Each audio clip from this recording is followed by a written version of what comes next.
Professor صاحب یہ پوچھا گیا ہے کہ کیا نبی کریم صلی اللہ علیہ وسلم خود سوچتے تھے، اور اگر سوچتے تھے تو کیا سوچتے تھے؟ خادم حضرات، ایک ٹوٹل کنٹرول پرسنالٹی میں ہم یہ فرق نہیں کر سکتے۔ پروفٹ جو ہے ان کے بارے میں اللہ نے قرآن میں ایک قسم کھائی ہے، تو کسی پیغمبر کے بارے میں نہیں کھائی۔ لا عمرت، اے پیغمبر تیری عمر مقدس کی قسم، اب اس سے زیادہ کیا ہو سکتا؟ جس کا ایک ایک لمحہ حیات اللہ کے نزدیک معزز ہو، محترم ہو، جس کی عمر کی اللہ قسم کھا رہا ہے، اس میں غیریت فکر و کمال عمل نہیں ہو سکتا۔ اس لیے اس پروسیس کو اسپیشلٹی، جیسے ریلیٹیوٹی آئی تو اسپیشل ریلیٹیوٹی آئی۔ جیسے ہم جنرل کانڈکٹ بیان کر رہے ہیں، میں نے پہلے کہا تھا کہ پروفٹس آر ٹوٹل کنٹرولڈ لوگ ہیں، ہم ریموٹ کنٹرول ہیں، وہ ٹوٹل کنٹرول ہیں۔ ان کی مثال ہم میں سے نہیں دی جا سکتی۔ صاحب کہا گیا ہے کہ آپ نے ارشاد فرمایا کہ رزق ہر کسی کو ملتا ہے بغیر چوائس کے، مگر علم میں اللہ پاک چوائس کرتا ہے، تو پھر انسان کی چوائس کیا ہے؟ کہ اللہ تعالیٰ کی چوائس بننے کے لیے پھر وہ پوچھ رہے ہیں کہ ہمیں کیا کرنا چاہیے؟ آپ کو دعائیں دی ہیں اس نے، آپ آرزو تو کرو، آپ آرزو ہی نہیں کرتے۔ وہ کہتا ہے کل رب زدنی علما، کہو نا اے اللہ مجھے علم عطا فرما، آپ مانگو گے تب نا۔ دیکھو اللہ غنی وانتم الفقراء، پہلے تو یہ اصول یاد رکھو کہ خدا دینے والا غنی ہے، جیسے اللہ نے فرمایا اللہ غنی وانا قاسم، وہ غنی ہے، وہ مال والا ہے، میں بانٹنے والا ہوں۔ اسی طرح خدا ہر صورت وہ غنا کا مالک ہے، وہ عطا کرنے، اللہ موتی وانا قاسم، وہ عطا کرنے، یعنی سورس اللہ ہے، آگے سے مانگنے والا اس سے کچھ مانگتا ہے۔ جب آپ تناؤ میں ہوگے، متکبرین میں ہوگے، ریاکارین میں ہوگے، اجہلا میں سے ہوگے، آپ کہو گے میں دعا نہیں مانگتا، میں نماز پڑھتا رہتا ہوں، اللہ خود ہی پوری کرتا ہے۔ اچھا جی، میں نے کہتا ٹھیک ہے۔ جب وہ پسند کرتا ہے کہ تم اس سے مانگو، جب وہ چاہتا ہے کہ لوگ آرزو کریں، گڑ گڑائیں، مانگیں، اور اس کا اصول دیکھو، اس نے قرآن میں کہا للفقراء الذین اوسروا فی الارض، پھر کہا لا یستطیعون ضربا فی الارض، ان میں استطاعت بھی نہیں ہوتی، وہ مانگتے بھی ہیں، منہ سے بھی نہیں کہتے، وہ کہتے ہیں کہ یہ اتنے شریف لوگ ہیں جن کو دوسرے امیر سمجھتے ہیں۔ یحسبکم الجاہل اغنیاء، لوگ ان کو امیر سمجھتے ہیں، مگر اصل میں کیا ہوتا ہے کہ تعرفہم بسیماہم لا یسألون الناس الحافا، یہ لپٹ کے نہیں مانگتے۔ جس اللہ کو یہ پتا ہے کہ شریف لوگ لپٹ کے نہیں مانگتے، اس سے مانگنے میں کیا شرم ہے؟ مانگا کرو، سکون سے، آرام سے تنگ کیا کرو بار بار۔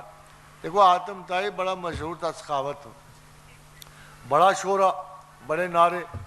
ایک دن بادشاہ کو بڑی چڑ آئی، تو دیکھو یہ چھوٹا سا صحرائی آدمی ہے اور اس کی سارے زمانے میں شہرت ہے، ہم بھی بڑی خیرات کرتے ہیں، تو یہ کیا چکر ہے؟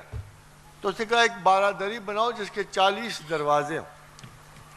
بادشاہ نے کہا ان 40 دروازوں میں سے خیرات مانگنے والے آئیں اور پھر میں ان کو خیرات دوں، اور اس طرح میں حاتم کو خیرات میں شکست دوں۔ بیٹھ گئے، ایک فقیر ذرا زیادہ کائیاں تھا، ایک دروازے سے آیا، 2 سے آیا، تیسرے پہ بادشاہ نے پہچان لیا، مگر پھر بھی خیرات دی۔ جب 7ویں سے آیا اس کو او بیوقوف، او گدھے، تو بار بار تو کیسا پروفیشنل ہے، تو بار بار مجھ سے خیرات لینے، تو کہتا ہے اسی مرتبے پہ حاتم کا تو جواب دینے نکلا تھا، تو اس مرتبے پہ تجھے 7ویں مرتبہ میں ہی یاد آ گیا کہ میں فقیر بار بار آنے والا ہوں، پھر تو نے حاتم کا کیا جواب دینا ہے؟ آپ بھی آزمایا کرو کہ وہ جو بے انداز دروازے اس کے سخا و جود کے کھلے ہیں، وہ جو جواد و رحیم ہے، وہ اتنا بڑا رب ہے جس کے ذخائر کبھی کم نہیں ہوتے، آپ اسے بار بار تنگ کیا کرو، مگر شرط ایک ہے، اس کے سوا نہ کسی سے مانگا۔ پروفیسر صاحب آپ نے دعا کا ذکر کیا ہے، تو کیا بہتر عقل اور بہتر خیال کے لیے بھی کوئی دعا ہے؟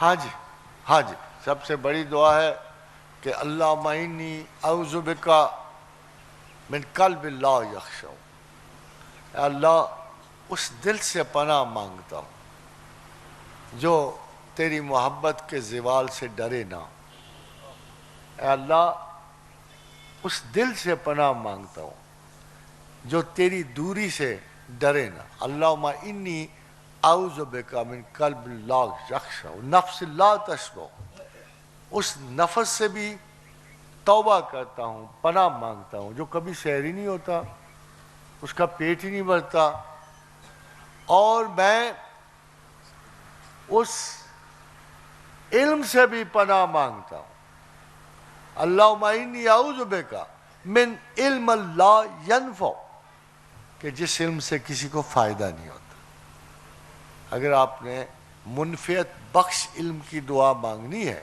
تو آپ رسول اللہ صلی اللہ علیہ وسلم کی سنت کے مطابق اس دعا کو اگر باقاعدگی سے پڑھو گے، اللہ جی، اور سب سے آخر میں فرمایا، دیکھو جب آپ دونوں کو جوڑ لو گے نا تو آپ کا اعتقاد مضبوط ترین ہو جائے گا کہ اللہم انی اعوذ بک من دعاء لا یسمع، اے اللہ اس دعا سے پرہیز دے جو تو نہ سنے۔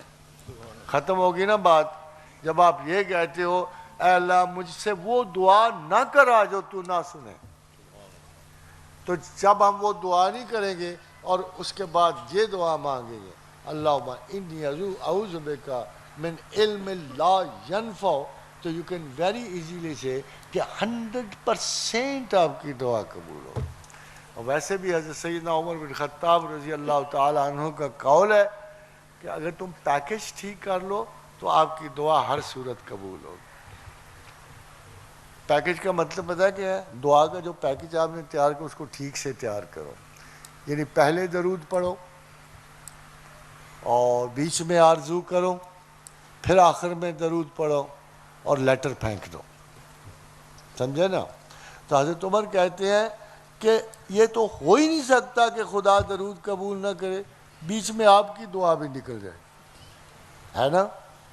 یہ فائلنگ کا طریقہ، اور یقیناً یہ بڑی خوبصورت بات ہے کہ خدا ہر صورت آپ کی وہ دعا قبول کرے گا جس کے اول و آخر آپ درود پڑھیں گے۔